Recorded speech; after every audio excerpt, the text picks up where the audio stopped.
Subway has teamed up with Live Nation to bring you great food and great music for a great value. Right now, buy a Subway $5 footlong and get a Live Nation concert ticket for $5 to participating Live Nation shows like Nickelback, The Fray, and Crew Fest 2. Ticket price does not include fees. See store for details. Subway. Eat fresh. Eat fresh. The BS Report is a free-flowing conversation that occasionally touches on mature subjects. First of all, this is the BS Report with Bill Simmons. It might be cool, I don't know. And if it's not, I don't care. The BS Report with Bill Simmons. Bill Simmons works for ESPN. He's also named the sports guy, and he writes a comical sports column. He must be a popular dude. The BS Report. It's got a real dirty sound, like a rusty steak knife cutting through a well-aged steak. Now. Here's Bill Simmons. Welcome to the BS Report. Tape this on Tuesday, but this is almost like a talk show. We have two guests. First guest, Tony Kornheiser. You know him, Pardon the Interruption. Longtime columnist for the Washington Post. Used to be on Monday Night Football, et cetera, et cetera. Second guest will be James Blake, one of America's hopes for the U.S. Open 2009. He was on the BS Report before. I promised him I'd go to the J Block and sit in the crowd with him, and we're going to have to hash that out. So we're going to have Tony first on the Subway Fresh Take Hotline for the first time, amazingly. I don't know how this has happened. We've talked about it for like a year. Mr. Tony Kornheiser, what's happening? Can we talk about that? This is the Subway Fresh Take Hotline? I know, you're against this stuff. No. You know what? That's an interesting thing. I've never done any commercials. I've never even read liners. And I've done radio for the better part of 15 years. And this year, because I no longer am with the Washington Post and no longer can use the sort of crutch that, no, we don't do commercials, I'm going to do them. What are you going to do? I don't know yet. I haven't started. I start radio next Tuesday, the day after Labor Day, and I've agreed that if there's, you know what I said? I said, look, if there's a product that I have spent my own money on and liked, I would have no problem endorsing it. I would have much more of a problem endorsing something that I didn't like and I just wouldn't do it. Or if somebody sent me product and I liked the product, because I'd have to use the product, which eliminates, I guess, feminine hygiene spray from my show. But I mean, I said that, that there's room to grow at this point in my life. But I've never done it. But I will say that at the risk of being preposterous here, I really like Subway sandwiches. Oh, and you and me both. For years, and I always buy this. I always buy the same Subway sandwich, and it's been like 15 years. It's that heat. They heat up the chicken breast. Yep. And I buy that sandwich. I like that sandwich. It's delicious. That's why. See, You just described why I allowed Subway as a sponsor, because it's a product that I actually use. I called you because I just thought, people, I'm not sure if people know this about you, but you're a diehard Mad Men fan. You got in. Oh, yes. I wore that. All last week I wore my Mad Men hat to play golf. Right. Yeah. And so I talked to your producer, Eric Rydom, today, and I was like, can Kornheiser come on and talk about the first 3 episodes of Mad Men? And he said, no, he hasn't seen them. Right. And I was like, I thought he was Mr. Giant Mad Men fan. He hasn't seen Mad Men? No, I want to see them. I immerse myself in it. I wait for the season to be over. I wait for the DVD to come out, and I schedule off days, and I just watch them one after the other, and then in the middle call up all my friends who I know have seen the show and tell them, what I think happened here, what I think the imagery was. I do a real full sort of lit major analysis of it. I really love the show. I don't want to wait from week to week, and it comes on at 10 o'clock on Sunday, which, I'm asleep. I don't know. And Tony, if I record it, I'll never watch it, because I know myself. I never watch anything. Yeah, but that's like saying I can't follow the football season because I don't want to wait a week between games, so I'll just TiVo all the games and watch them after the Super Bowl. Oh, I don't think it's like that. It's totally like that. You could be an ongoing live product. The NFL. The great thing about watching sports is the shared experience of the live event, so that any given time you're connected with millions of people around the globe. I think with a taped show, I think you can give me a little bit of slack on that. No, because Mad Men's the same thing. You obviously haven't read like Tim Goodman's breakdown of it, Alan Sepinwall's breakdown, the New Yorker. On the internet, because I don't have to use the internet. Tim Good. Oh, you didn't. I forgot. I don't know how to log on. Yeah, but you have people who could assist you and print stuff out for you. So you want, and you know the other thing that's odd? It's so odd. On my cable system, I don't have AMC On Demand. I don't have it. Well, they don't even have an HD channel. AMC, I think, is like the AFL or the WNBA of cable channels. Like they're barely scraping it together. It's completely ridiculous. But I read, what did I read?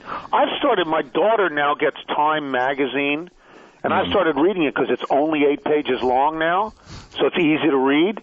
And there was a review, a very, very positive review of Mad Men in, I guess, last week's Time magazine, talking critically and in praising of the fact that there are long, silent, lingering moments in the directions of the shows, which I do. I mean, I think everybody notices that. I'm particularly, I think we've talked about this, but I'm not sure.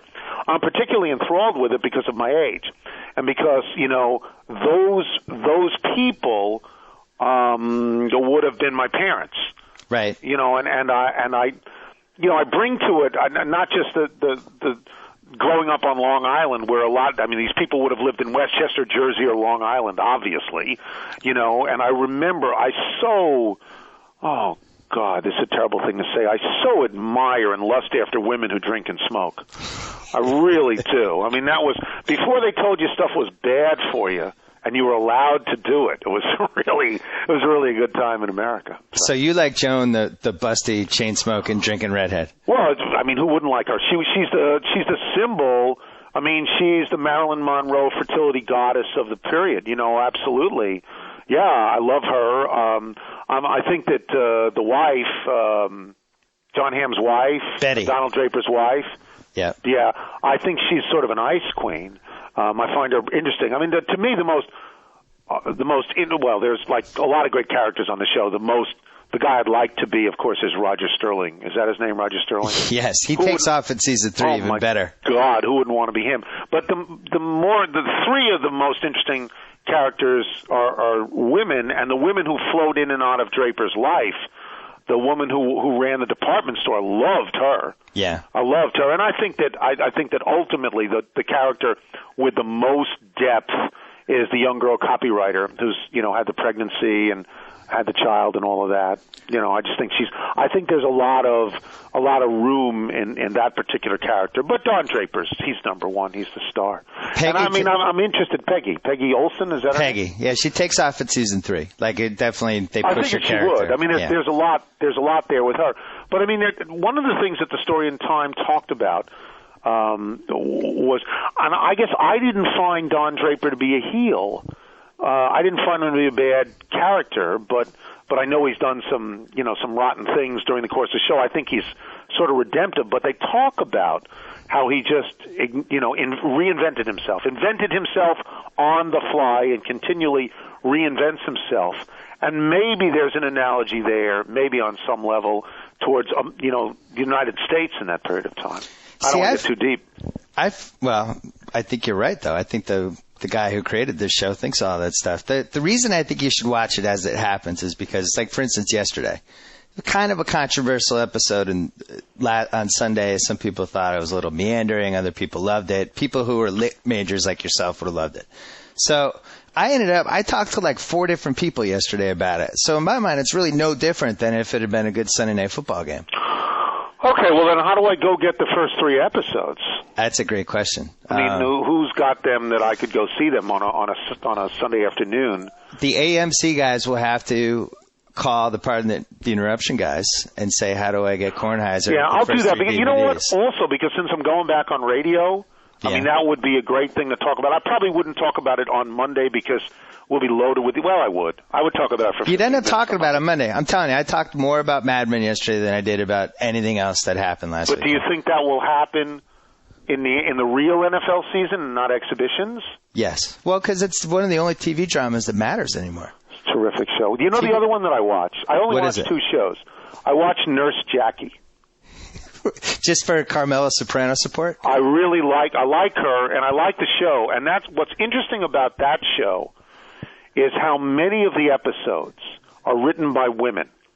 And I think that some of the Mad Men episodes are also written by women.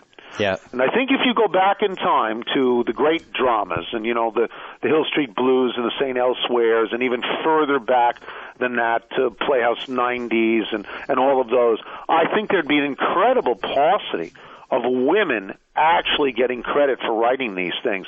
But who knows women characters and who knows the scourge of men characters better than women? That's true. And only a few people have been able to write for women. That's also why there's really not a lot of famous TV actress roles. Right, because they're not written in. Although there are some, I guess there are, if you take away light comedy, there are virtually none.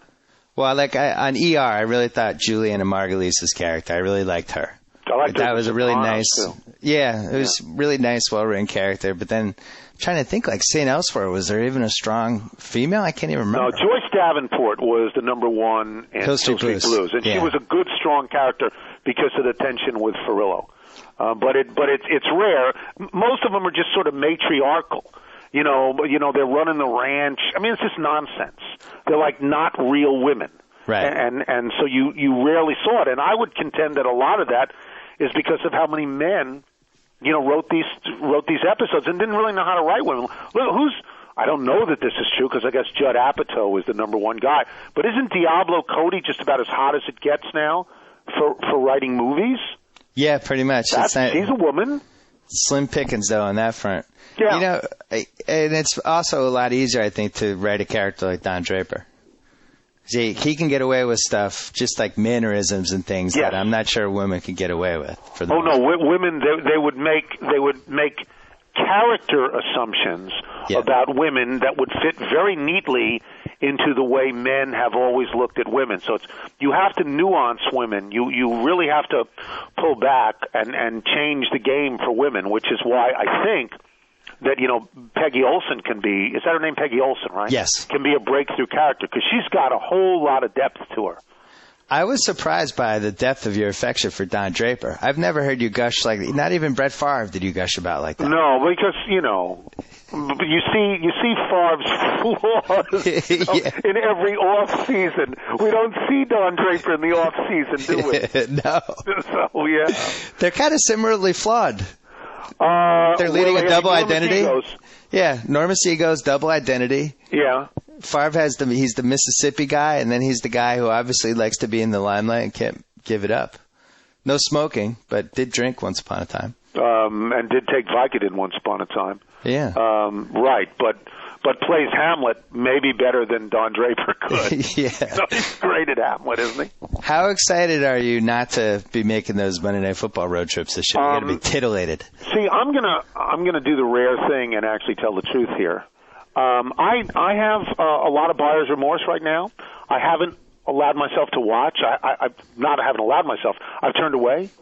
I don't really know how to deal with all of that. I know that by November, when the schedule unfolds and it's 1,500 miles from game to game each week, and I know what it's like and I know how hard it is, I know that I know now I've made the right decision. But there's still a part of me now that's sort of, like the Dalmatian at the firehouse that's ready to get on the bus and go. Not the plane, but the bus. But I don't think the average person really fully understands your fear of flying.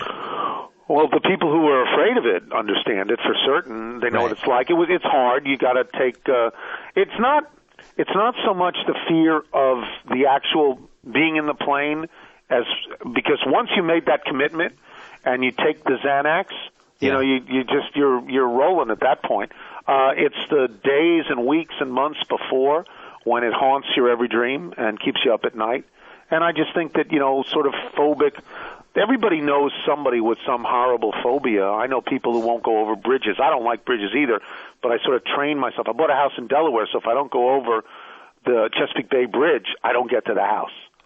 I'm scared of heights, so I totally understand phobias. Like heights don't bother me, although how are you on outside elevators? That must be treacherous for you. I'm fine on that. The one thing I can't handle is like if you're in a hotel room on the 52nd floor and they have the balcony and people are like, hey, come out and check out the view. And I'm like, No, you don't want to do that. It's like the Empire State Building. When you get out, what is it, like the 92nd floor, the observatory? No, thank you. I don't want to do that. You know what's weird? Not to reveal too much about myself and turn this not too that depressing. You would ever do that. Well, not to turn this too depressing, but I didn't have that fear until after 9/11. For some reason, 9/11 changed my feeling about heights and freaked me out. Really? But probably because of the World Trade Towers. The towers. Had these giant buildings go down. And it just, like about 2 years later, we're eating in Boston at the top of the Prudential Center. They have a really nice restaurant. And like, I almost had like a panic attack. I'm not even kidding. Like I can understand that. I can't wait to get back to the ground floor. It was really strange, and I just haven't really been the same with big buildings since. I always used to say, because I was afraid of the sway of buildings, I was asked to go on lower floors. There were a number of like Hyatt Regencies that went to 75, and I would say, I'll take something in the mid-teens if you don't mind. But people did say to me after 9/11, the assumption was, this has made your fear of flying so much worse. And I would say, no, it has had nothing to do with it. Absolutely nothing to do with it. Right. My fear is constant, and it's not, there's no fluctuation to it because of something like that. And for you, it's the whole process. Like you were doing the Monday night game, but in the back of your mind, you're thinking, I have to fly tomorrow. I have to fly. Here's what would happen to me if I had to fly that night or tomorrow morning. I could get through most of the game except the halftime, because then I wasn't occupied at halftime. And the moment the game was over and the lights went down and they took the makeup off, I would quiver, because I knew what was next. I'm pretty good at tasks and at compartmentalizing my life and denying what comes next until it's actually upon me. Except you wake. You get up. The fears that you have, quite literally, and I'm sure this has happened to you, they haunt your dreams. Yeah. And they don't allow you to sleep. And you wake up and you're soaking wet. And you go, oh, no. And then you can talk yourself back to sleep. I mean, we're all adults and you know how to do that. But there is that loss of control like that is something that is certainly unpleasant. But I would imagine that almost everybody has something. I mean, nobody gets through unscathed in this life. I mean, you have something that causes you enormous anxiety. And if you don't, I just am surprised if people go through without any anxiety. I guess I envy them. It's like my fear of going on PTI. You have no fear of going on PTI, do you? You know what happened? Well, this did happen. I did see Levitard's first show. Right. When he was sweating. The door? When he was sweating like a stuck pig at the end, and he even made the broadcast news joke about how he felt like Albert Brooks. Yeah, absolutely. And he was really bad, and he's good now, but he was bad in that show, and for some reason that stuck with me. He still sweats. He still sweats unbelievably. Right. If Levitard is in the Washington studio, you got to put 37 fans, and you got to put his feet in ice. I mean, he still sweats. What do you think of his Fu Manchu? Do you think he looks like a Miami Vice villain or a Scarface villain or something? No, that's why, the conquistador look. I mean, yeah.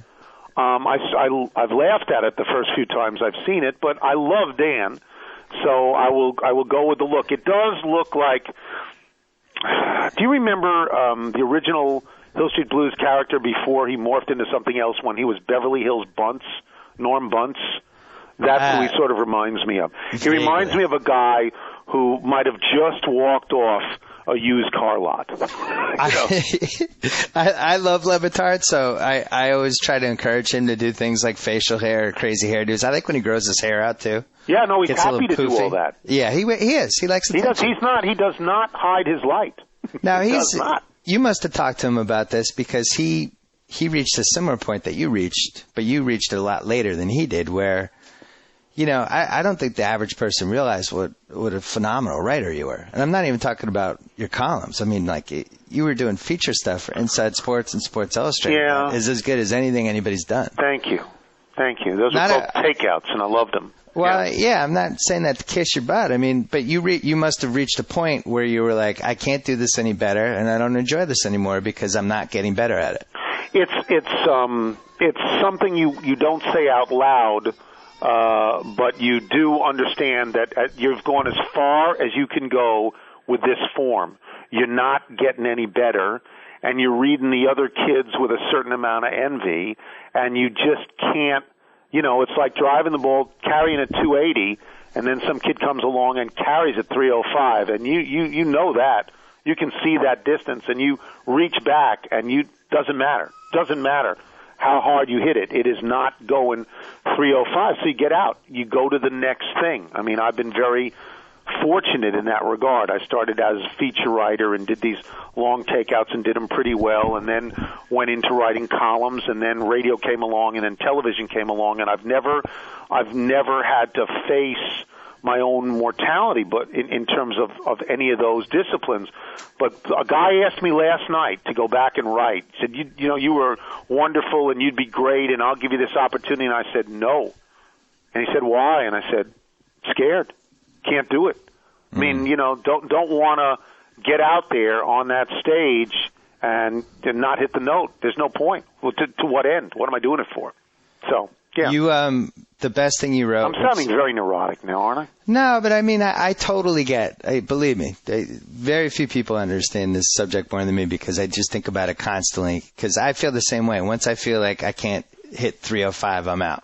I'm just out, and it's going to be one of those things where I'm going to send an email. I'm done. That's it. Well, I'll you know, I'm going to relate this to sports on some level.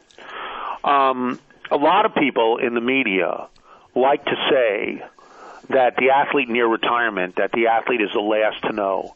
He's the first to know. Yes. He spends 2 years hanging on, faking you out. He is absolutely not the last to know. I mean, whatever we do well, we are the first to know when it's done. And then you spend a certain amount of time trying to be one of those canny veterans who can throw an 85-mile-an-hour curveball and get out of an inning. But you're the first to know, don't you think? I couldn't agree more. And actually, when the Favre stuff happened recently, Len Pasquarelli led his story with a story about when he saw Johnny Unitas. Like he was doing his press conference for when he signed with the Chargers, which everybody forgets now. And right before he signed the contract, he turned to the owner and he was like, "Are you sure you want to do this?" Joking. Yeah. But obviously right there, he knew that he had conned this guy and he kind of felt bad about it and he had to mention it. And I thought that was interesting. And I do think I'm with you. A lot of people cash in on what their name was 10, 15 years ago, whether it's TV or, I was wondering about Letterman with this. I was wondering like if Letterman, if the 1984 Letterman was watching his 2009 show, what he would have thought of it. I'm fortunate enough that I go to sleep early and I don't watch that show anymore. But when he did the 10 in the morning show, the morning show on NBC, there have been two people I've seen in my life doing morning talk shows that I've said were geniuses within 3 days of watching them. One was David Letterman, and the other was a guy who did a show in New York named Stanley Siegel.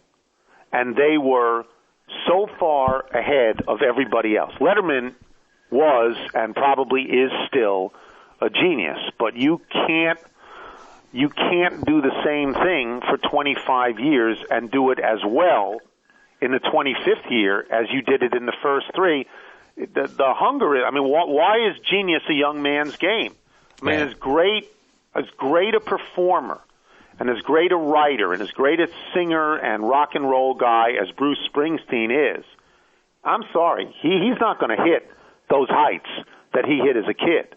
I mean, it's not going to happen. Paul McCartney, it's just it can't happen because there's a difference being fueled by raw emotion and ambition and then becoming rich. I'm sorry. There's a difference. I mean, if somebody wrote that about me, I would deny it forever and ever and ever. But when you get that acceptance and people like your work and you get some of the things that come with it, it bleeds through and you just don't have, you don't have that power anymore. Now, if you come around and ask me about PTI, I'll tell you I love it. I've loved it from the moment I've done it, and I hope it's as good a show now as it always was, and I hope it has a chance to get better. And if it does, it's all because of Eric Rydholm. But if you said to me, it's not quite what it was, it'd be hard for me to say you're wrong. Even though I don't watch, I don't know. What do you think? I think it's the same, but, it's such a unique situation with you and Wilbon that it's not really replicable. It's something that you guys, that show could spill out on the streets and you could continue it at Starbucks. Well, we still love it, and we started it 30 years ago in the newsroom at the Washington Post. Yeah, it's like not to be crass, but it's like peeing or pouring coffee. Like, you guys will always be able to do that. I mean, I hope so. My question is, are you going to reach a point where you don't want to follow sports as diligently as you need to have a show like that? And only you guys know that. Yeah, well, in my case, sports, it's a lot of years that sports is imprinted on my brain, and because we're allowed to make, cultural comments here and there, and, because we have such a great producer in Eric Rydholm, and he knows who we are so much and so well, that I don't feel like I'm running in place. Yeah. I mean, I worry that we are running in place on some cosmic level, but I don't feel personally that we're running in place, because it's such a joy to be able to turn to Wilbon and say, no, you didn't say that. You said exactly the opposite. I was here, I know it, I heard it. And he'll say, no, I didn't, and that's fun. The other interesting thing about you and Wilbon that is something that nobody even mentions or even thinks about is the fact that race is not a part of anything that happens with you guys. You have an old Jewish guy and you have an aging black guy, and it's irrelevant. It never comes up. It doesn't need to come up. Like, I just think it's kind of cool about the show. I don't really care. Well, that's the magic, though. But isn't that the magic? Is it truly the magic that it's a white guy and a black guy who love each other and scream at each other? But doesn't that take away all the sort of anxiety about what's going to happen? And we talk about race all the time, and we can. But it's never seems forced. Yeah, it's never forced, and it's not overt, and you never have a situation where you're saying to Michael, well, because you're an African American, and you guys don't need to do that. You're on a whole other level of it. You know what I mean? No. And that's I think my favorite thing about the show is that nothing about it matters. Well, and the fact that you guys get along. The best. I read something, I don't know, 2 years after the show started. A woman was writing in a weekly newspaper in New Mexico called Pasatiempo, and I've saved it. It's the one clip I've saved about the show. Yeah. And what she said about the show was, you must understand, they're an old married couple. Yeah. And that's exactly what we are. It's true. That's exactly what we are. And I think that's why I didn't like the TV show that was based on your life, because it was terrible. Well, other than the fact that it wasn't good. It wasn't any good. It was kind of had that, hey, it's this white radio host, and there's this black sidekick. And it exactly was what you weren't. Yeah, no, you know what I mean? I think it missed it. I was sorry, because that, of course, would have provided me with a fabulous annuity for the rest of my life. But yeah, that's true. It was only a one-season deal. I should have had you write it. What is your favorite thing that you've ever written? I don't know. Favorite thing I've ever written, I have no idea. There's not one? Like, if you said, bury me with this one piece, you don't have that piece? I'd have to go back and sort of look, because I've forgotten so many of the things. I mean, I've had really interesting experiences in sports and out of sports, doing profiles. The profile writing is lots of fun. Now, there was one, I don't know. There was one I wrote that got cut along the way, and there was nothing I could do about it. And it still, as it appeared, was pretty good, but not as good as I thought it should have been. I wrote a piece when Bob Lemon was the manager of the New York Yankees. I wrote a piece in the New York Times that I remember liking a lot. I just remember liking it. It was a long piece, but I don't even know what it was about now. You don't feel that way about the Rick Barry piece? I like the Rick Barry piece, sure. Or the one in Sports Illustrated. I like that. I'll tell you a small and little thing about the Rick Barry piece that meant a lot to me. I mean, that's in those pieces, in all of those back-of-the-book pieces in Sports Illustrated, for the longest time, there would be a headline and then a readout on the page where the headline was, and then the piece would begin after you turned the page. The piece would begin on a separate page. And I asked them, I didn't want that. I wanted the readout, the thing under the headline, to be exactly where I began it. And Right. they agreed to that. And I think it was, I think the readout, was a short thing. It was like Rick Barry has a problem. He wants to be, something like he wants to be loved like John Havlicek, and he's not. And it was just those 2 or 3 lines. And it was like, it was like my shot at Gay Talese saying, Frank Sinatra has a cold. I mean, it's like that's your shot at immortality, and you hit it as hard as you can, whether you succeed or not. And then it went into the piece in the middle of a paragraph on the jump, and for very selfish reasons, I remembered that for about 20 years. Yeah. Well, that was 5 years. Yeah, I just finished this gigantic basketball book, and thank God, but the Sports Illustrated, they put basically every issue they ever have, they put it online. Uh-huh. And it could not have been more valuable for things like when I'm trying to figure out, all right, Rick Barry was one of the greatest forwards ever, but exactly how much of a jerk was he? And I'm Googling, and then your thing comes up, which I remember reading at the time and hadn't read it for years. But I was like, oh, yeah, all these people went on the record to talk about. There was one quote, like, if Rick Barry was on the UN, the world would blow up. Like, somebody like Mike Dunleavy said that. But a lot of people didn't like him. I did, because, I'm a 22-year-old kid, and I'm covering the ABA, which is life couldn't get any better than that for me till, of course, I found out I didn't like flying. But I could drive to a lot of the places I had to go to, and I'm covering the ABA, and I'm covering this incredible star who is not just a star, but he'll sit and chat with you for hours and hours, and he'll do the one thing that no athlete ever does. Well, there were few, but very few and far between. You'll be sitting and talking, having lunch, he'll pick up the check. Wow. Nobody does that. Wow. So I liked him, but I was not immune to the fact that I was it. I was the only guy. And he had an unbelievable, that was of the Nets, right? Because he had an unbelievable season for them. Yes. That was your first job? I had no idea. My first job, it was my first pro job. I started at Newsday in the way that everybody started at Newsday, which was high school. You started covering high school. So I covered, guys who became coaches down the road, like Seth Greenberg's older brother, Brad Greenberg. I didn't cover Seth, but I covered Mitch Kupchak and Seth Greenberg and people just a long time ago, and I loved it. God, I loved it. Going from high school to high school, because when you're the Newsday high school guy and you're 21 years old and you're only like 3 years older than a lot of the guys you're covering, you drive up and they say, "Would you like to park here, Mr. Kornheiser?"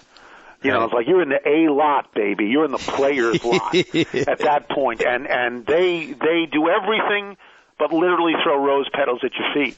Yeah. And you're covering a high school game, for God's sakes. What could be better than that? Nobody, no athlete ever tries harder than a high school kid. I had the same thing. I worked at the Boston Herald. I covered high school sports the best. For 3 years, and 1 year really into it. Yeah.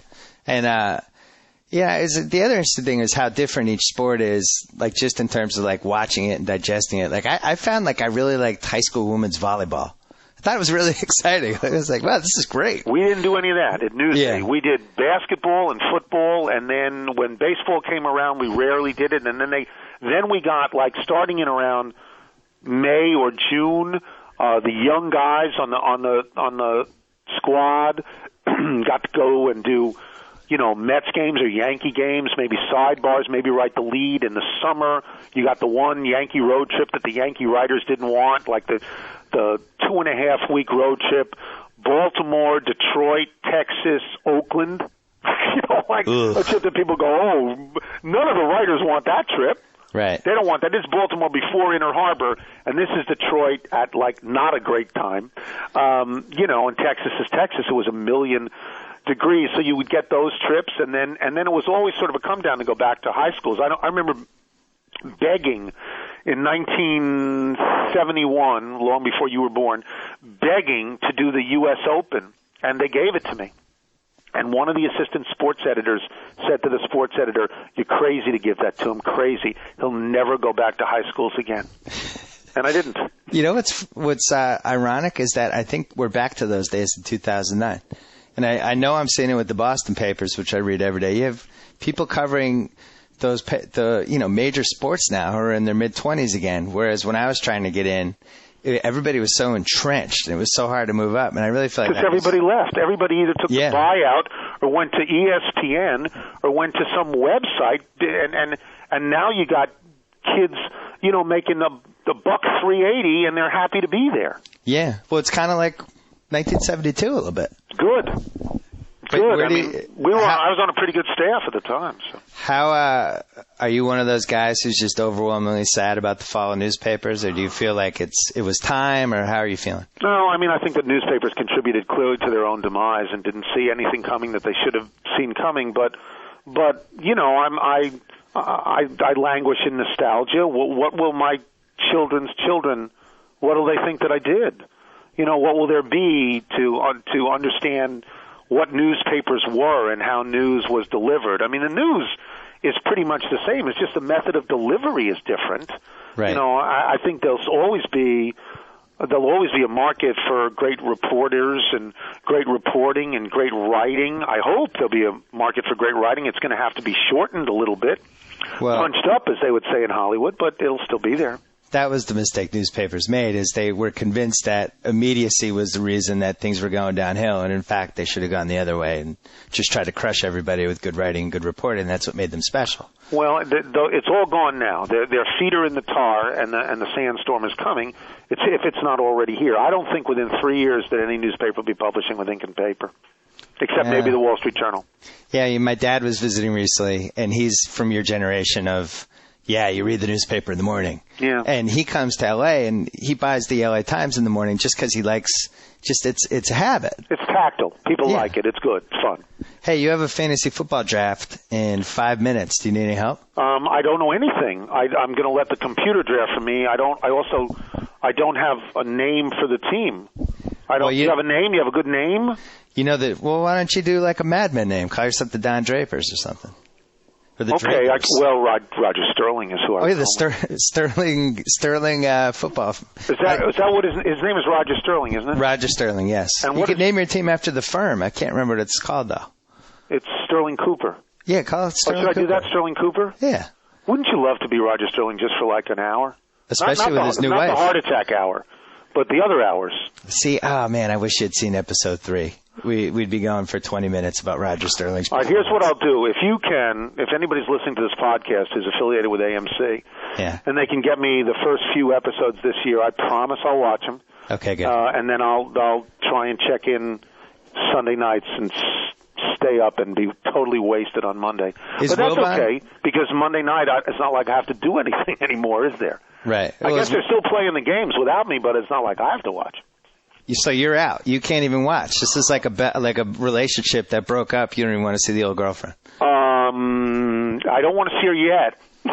Yeah. I think I'm going to want to see her down the road. I don't want to see her yet. And I wish Gruden all the best. I think it's just an entirely different show. You go from a guy who's looking from the outside into a guy who's looking from the inside out. That's all.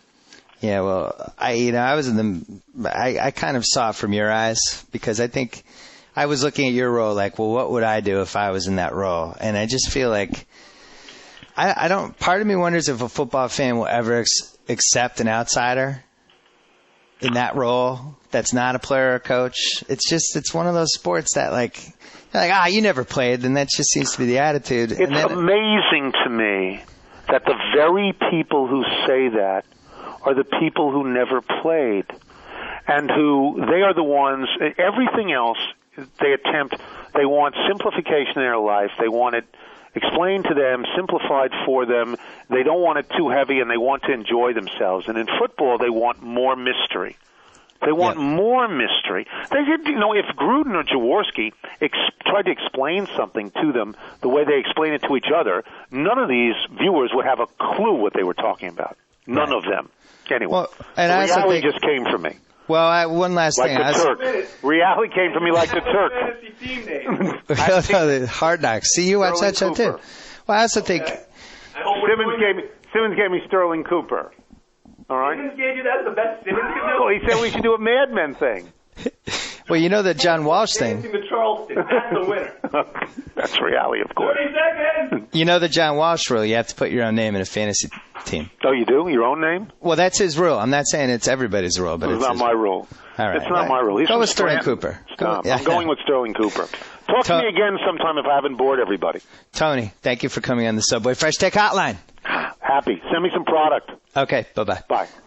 All right, that was Tony Kornheiser on the BS Report. Oh, man, we were getting into Monday Night Football. It felt like something was going to happen there, and unfortunately, he had to go. He got pulled away by Tony Reale for a fantasy football draft. Kind of ironic, since I don't think Kornheiser even follows fantasy football. We will have him back. We'll delve into all the subjects that I wanted to delve into another time. But now, calling us live from Flushing Meadows on the Subway Fresh Take Hotline, one of America's hopes for the 2009 U.S. Open, Mr. James Blake. And he just beat somebody named Ruben Ramirez Hidalgo in straight sets. Mr. James Blake, what's happening? Not much. Thanks for having me. You own the guys with three names. I've always had a lot of success with those guys.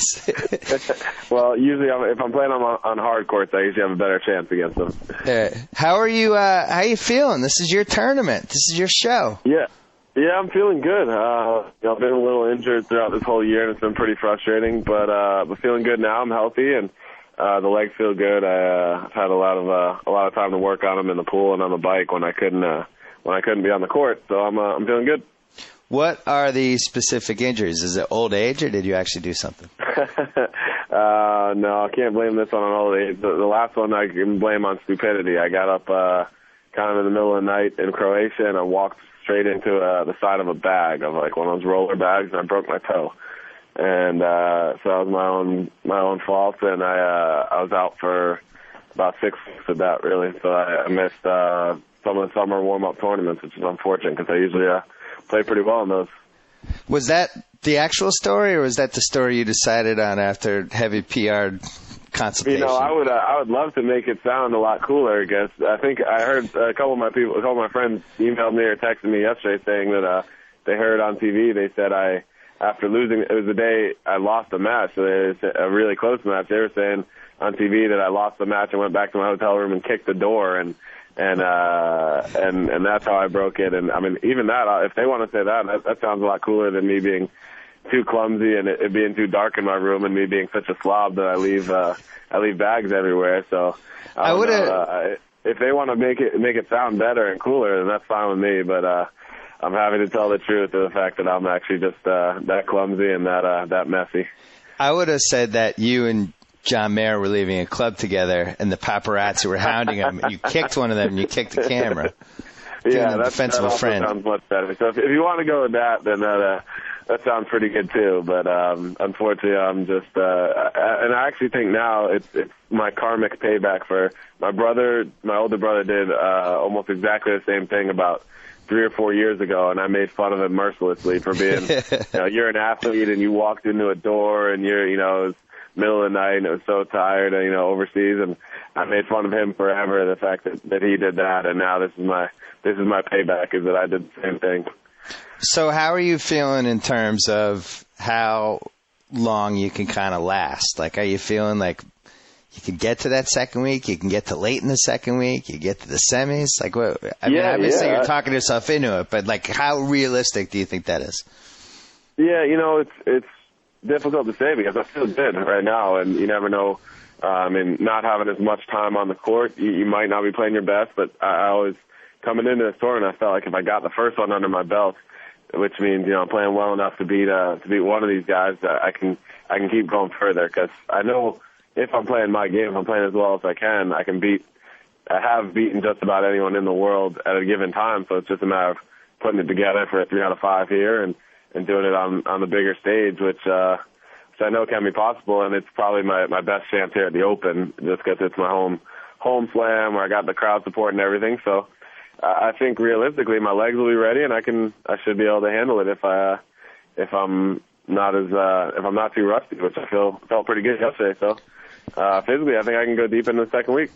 How many of these do you have left in prime form? Because you turned 30 this year, I noticed. Like, I mean, do you think you have 3 left? 4 left? Yeah, I turned 30 at the end of this year, and it's tough to say because, I find it as a new challenge each time. You're getting better while you're still getting older, and it's tough to do. Andre was able to do it pretty late into his mid-30s, and he had a much better game style to do that. But I still feel like I can approach it as a new challenge, and I can keep getting better. And there might be only one more year after this of really top-level tennis in me, but I feel like I've got experience too, and that does make a big difference in terms of especially these big matches where you might play a young guy, and if they don't have that kind of experience, they maybe don't trust their strokes as much. They don't believe they can win at that level, and so that could win you some matches too. So I feel like I've got a lot of possibilities to win matches.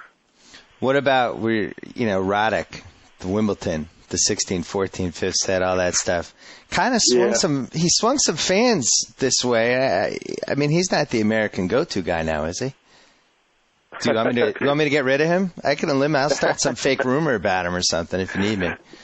Oh no! I wish unfortunately, there's no rumors out there about the guy. What you see is what you get. He's about as nice as they come, and he's a competitor on the court that just works so hard to get to where he is. And even though people talk about how much easier it is with that serve, he's worked so hard at the rest of his game at that serve, and he deserves everything he's gotten. And I really wanted to see him get that first Wimbledon trophy because I know how much that means to him, and I was sitting there watching on the edge of my seat the whole time. But like you said, he's gotten so many more fans out of that because they saw he was gracious in defeat, and I think sometimes you can learn a lot more about a person in that situation than even when they win. And I think a lot of people realize just how good of a guy he is, and how special of an athlete he is.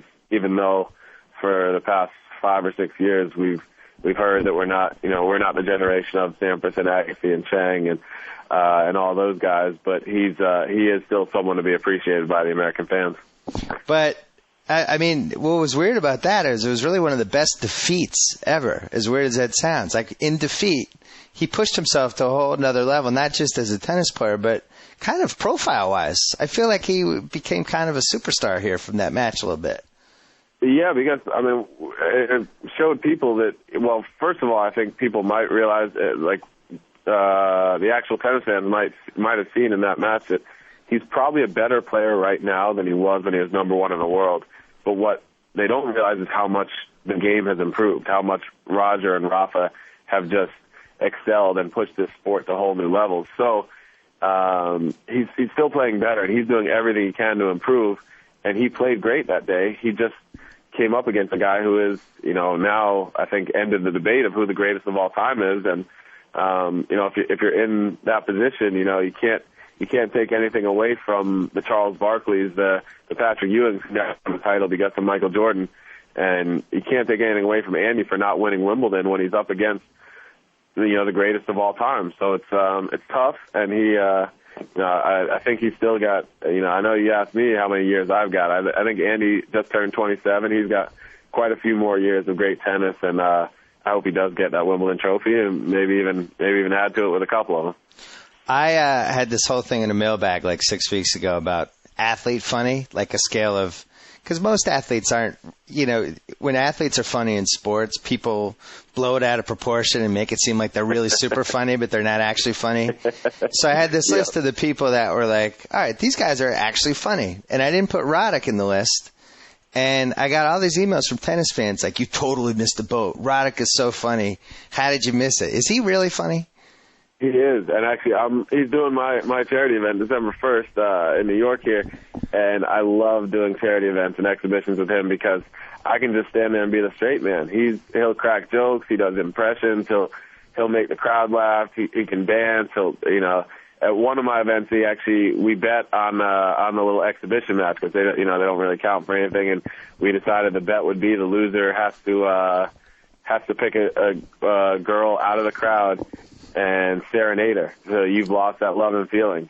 And I got a little lucky and won that, and he did it with the microphone in front of about 8,000 fans. He serenaded about a 14-year-old girl and was dancing around, singing, got the whole crowd into it. You've lost that love and feeling. I mean, he is a funny guy. And I mean, he's one of the few tennis players who have done Saturday Night Live, and I think he held his own on that too. I think he's He's pretty funny, but I agree with athletes getting too much credit for being funny, and we get credit for so many things. I mean, it's amazing that people, if they see you on TV, they think you shouldn't do normal things. If you open a door for someone and you don't really know them, they think you're the nicest person in the world. When I mean, if any random person does that, like, oh, just kind of polite, or you pull out someone's chair, you pick up something off the ground and give it to them, that they make you out to be like a superhero just because you did something that any normal person with good manners would do. It's the same with being kind of funny. If you're kind of funny and you're on TV, then you've officially turned hilarious. Has he tried to set you up with any of his wife's swimsuit model friends, or no? No, he hasn't. I actually have a girlfriend now, so he. Oh, look at you! He knows better than to do that, and I don't think she'd if he was trying to set me up. And what is the name of this young lassie? What's the name of the young lassie? It's not no one that's in the pages of SI. She's a good move. A normal but wonderful person.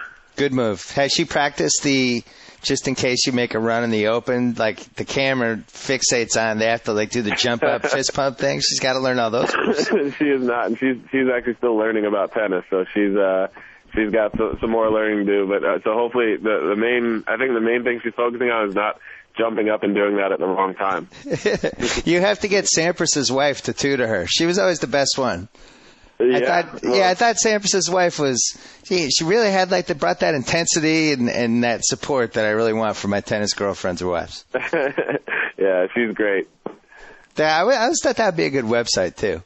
Because really, tennis is the only sport where I feel like I have tons of opinions on whoever anybody is dating or married to or whatever, because we see, I never see, watching football, they never cut to Tom Brady's wife in the luxury box or anything like that. That rarely happens. Yeah, it's so different because you see all the emotions because there's so many different points and there's so much time in between points. There isn't that in a lot of other sports. So in tennis, you get to see those emotions and everything. And I think in football, there are a couple of cuts to Jessica Simpson that I remember when she was dating Tony Romo. That's true. Well, tennis, if you're not dating anybody, sometimes you can get and there's this supporting cast. It's his uncle and a dude he met 3 weeks ago and his 8th grade teacher. There they are. Yeah, there's sometimes some funny ones in the box that you don't know where they came from. So do you like your draw? Are you happy with your draw? Yeah, I mean, try not to worry too much about the draw dance, but all I'm thinking about right now is the next round, Olivier Rokas, and hopefully get through that and then kind of see where that goes. But I know he's a tough player. He's the Muggsy Bogues of tennis. He's only about probably 5'5", I would say. And, what? I didn't know this.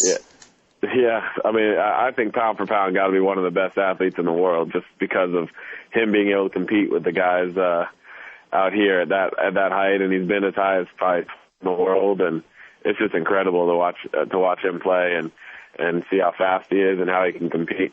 5'5". Yeah, I'm actually not sure. I mean, that might be generous on my part. I don't know exactly how tall he is. Have you been happy with the fan support so far? Oh yeah, it was great. I played out in Armstrong yesterday and had the whole J Block out there going crazy as usual, and a ton of fans yelling from Yonkers, from Connecticut, from everywhere around here, and it's a lot of fun. If I'm coming next week, if you make it through the weekend. All right, make a trip. I'm sitting in the J Block. That's on tape, so I may have to hold you to that. The J Block might need me because I'm good luck. I mean, I started rooting for Tottenham Hotspur, the English Premier League team. They're 4-0. I bring that winning experience everywhere I go for my 7 Boston titles. So people need me. So I might have to bless you with my experience. I get to the second week and you can get me 4-0 in the second week, then we'll have ourselves a little celebration at the end of that. That would be pretty good, yeah. So if you removing you from the equation and removing the number 1 seed, I mean, people are trying to sell Andy Murray like this is coming out party, all that stuff. Do you think they're just looking for a storyline, or do you really feel like he could really put his imprint on this one? I think he could. I don't want to say for sure he will. I think a lot of guys are making that prediction a little early to say he's maybe that he's the favorite or something. But he I think he's gonna get a Grand Slam title relatively soon, I would think. He's got that kind of ability. He's beaten the top players, and he's definitely not one to back down from those top players. And I think it's just a matter of time until he gets one, but I don't want to say for sure it's this one. He can go out and guys can play great against him, and he just has one bad match and you're out. So, is there anyone who's not getting enough attention in your opinion? I think people are not forgetting about, but not talking as much about Djokovic. He's been one of the top players in the world for the last few years, but it's been so much the Fed-Nadal rivalry and then the rise of Murray, and people are kind of forgetting that there's a guy that's top 4 or 5 in the world for the past year and a half and won a slam last year in Australia. And so he has that talent and the kind of game that can win a slam. And he won pretty easily today over a tricky opponent in Ivan Lubčić. So he's he could do some damage too. All right, you play Serena Williams. She can use the double side of the court. You can only use the single side. Who wins? I still like my chances. Are you a heavy favorite or a slight favorite?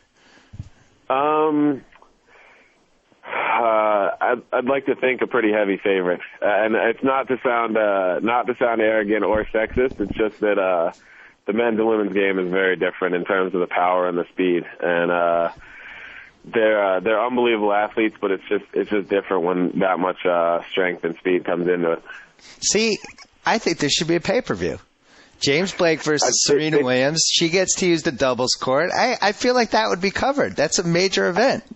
Well, I think obviously there was the Bobby Riggs, Billie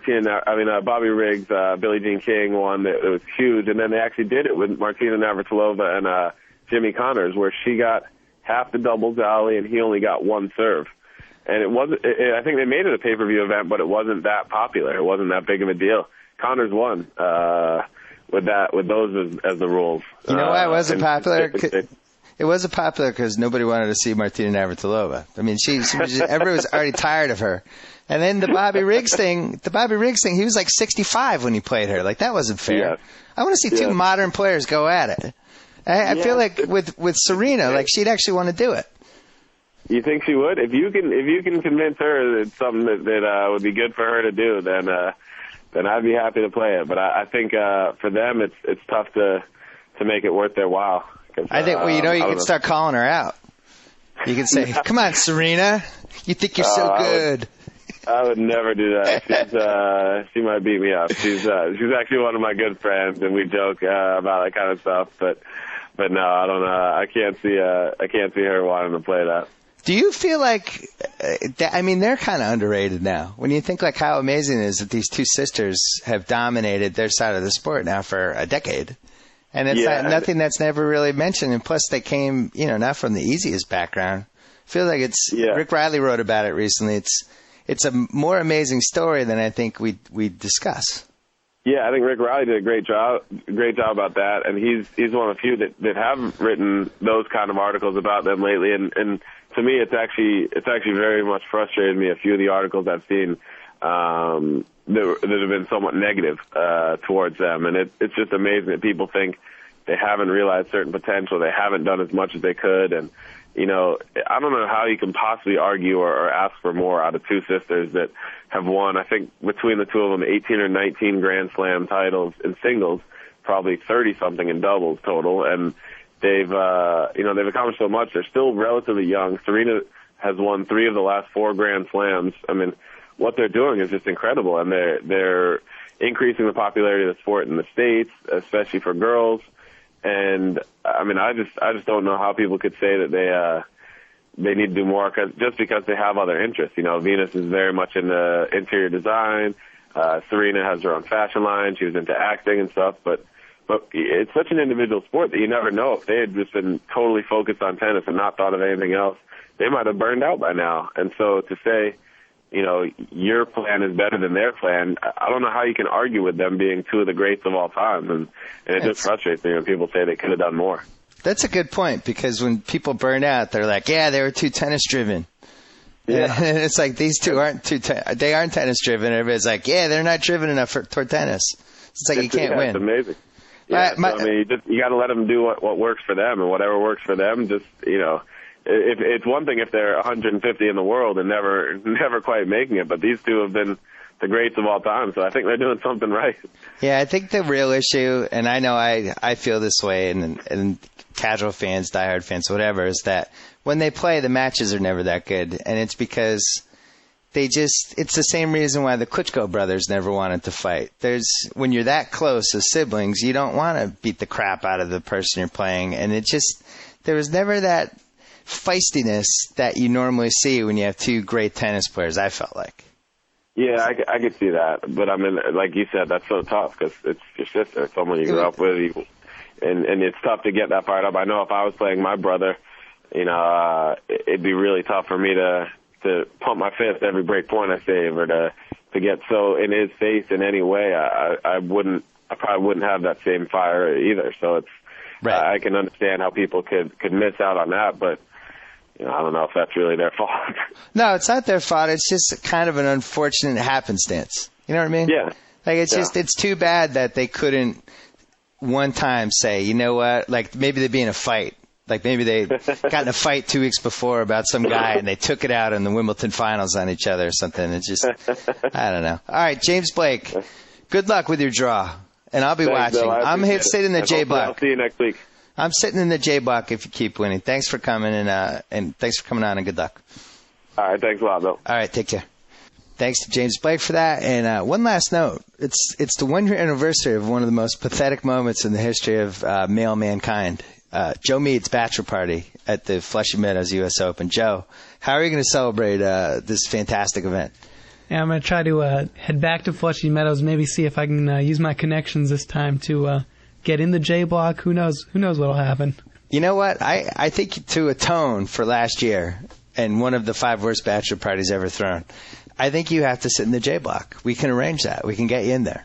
That would be phenomenal. Yeah, and then we can you can give a report afterwards. It'd be the first ever Joe Meade report on a sporting event that you've experienced, and maybe we get Subway Fresh Take Hotline to sponsor the Joe Meade live experience or whatever. They should. Idea. I think this weekend, if I'm looking at the bracket right, it looks like it'd be Blake Federer. What? It seems like that should either be like Sunday or Monday. That's the match I want to be at. All right. Well, we'll work it out. We'll take care of you. Sounds good. This would be the best gift ever to cement, to really atone for what happened a year ago, the tragic events of Flushing Meadows 2008. Until next time on the BS Report, signing off. So I get to sign off. Whoa! Thank you for downloading the BS Report with Bill Simmons. Too much fun. Check out more podcasts at the iTunes Music Store or at Pod Center at ESPNradio.com. Peace out.